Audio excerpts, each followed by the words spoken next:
Assalamualaikum warahmatullahi wabarakatuh. Kembali lagi pada video pembelajaran IPA.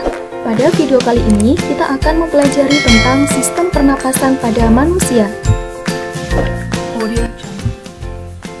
Pernapasan atau respirasi adalah proses pertukaran gas yang terjadi di dalam tubuh makhluk hidup. Tujuannya untuk menghasilkan energi, yaitu diawali dengan pengambilan oksigen untuk memecah zat dan pengeluaran gas sisa berupa karbon dioksida serta uap air atau H2O dari dalam tubuh. Proses dasar dalam respirasi ada 3. Yang pertama, bernapas atau ventilasi paru-paru, merupakan proses menghirup udara atau inhalasi dan menghembuskan udara atau ekhalasi yang melibatkan pertukaran udara antara atmosfer dengan alveolus paru-paru. Yang kedua, respirasi eksternal, merupakan pertukaran gas-gas antara alveolus paru-paru dengan darah di dalam pembuluh kapiler paru-paru. Ini gambarnya, respirasi eksternal. Yang ketiga, respirasi internal, merupakan pertukaran gas-gas antara darah di dalam pembuluh kapiler jaringan tubuh dengan sel-sel atau jaringan tubuh. Ini gambar untuk respirasi internal. Berikutnya, organ pernapasan dan fungsinya. Kita bahas secara rinci satu persatu. Yang pertama adalah hidung. Ini bagian-bagian hidung, ada tulang hidung, serabut saraf pembau atau olfaktori, serabut saraf ke otak, silia saraf pembau atau rambut-rambut hidung, serta selaput lendir. Rambut-rambut hidung ini berfungsi untuk menyaring partikel debu atau kotoran yang masuk bersama udara, sedangkan selaput lendir sebagai perangkap benda asing yang masuk terhirup saat bernapas, misalnya debu, virus, dan bakteri. Di dalam hidung ini terdapat konka. Konka mempunyai banyak kapiler darah yang berfungsi menyamakan suhu udara yang terhirup dari luar dengan suhu tubuh atau menghangatkan udara yang masuk ke paru-paru. Kemudian organ berikutnya yaitu faring.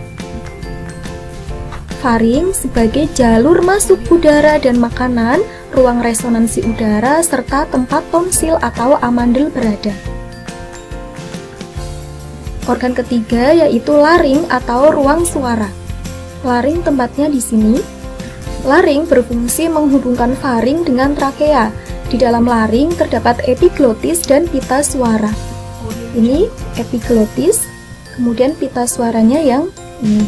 Epiglotis berupa katup tulang rawan yang berbentuk seperti daun, dilapisi oleh sel-sel epitel, berfungsi untuk menutup laring sewaktu menelan makanan atau minuman. Tujuannya agar kita tidak tersedak ketika kita makan. Berikutnya, trakea atau batang tenggorokan. Trakea merupakan saluran yang menghubungkan laring dengan bronkus. Ini laring, bronkus di sebelah sini. Dinding trakea tersusun dari cincin tulang rawan dan selaput lendir yang terdiri atas jaringan epitelium bersilia. Fungsi silia atau rambut halus pada trakea berfungsi untuk menyaring benda-benda asing yang masuk ke dalam saluran pernapasan. Yang kelima, bronkus.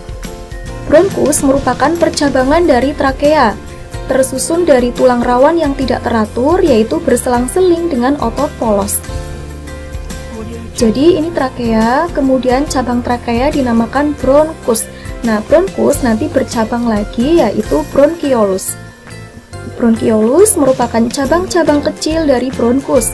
Pada ujung-ujung bronkiolus terdapat alveolus. Pada ujung-ujung bronkiolus terdapat gelembung-gelembung yang sangat kecil yang berdinding tipis yang disebut alveolus. Untuk jamaknya namanya alveoli. Alveolus berperan dalam pertukaran gas oksigen dan gas karbon dioksida. Ini gambar dari alveolus.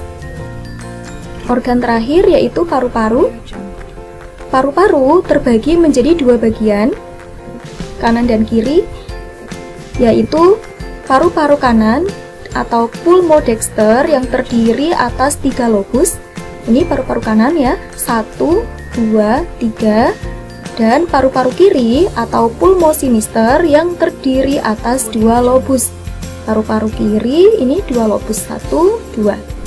Paru-paru dibungkus oleh selaput rangkap 2 yang disebut pleura yang berisi cairan limfa. Pleura berfungsi melindungi paru-paru dari gesekan saat mengembang dan mengempis. Demikian materi pada video kali ini. Semoga bermanfaat. Terima kasih. Assalamualaikum warahmatullahi wabarakatuh.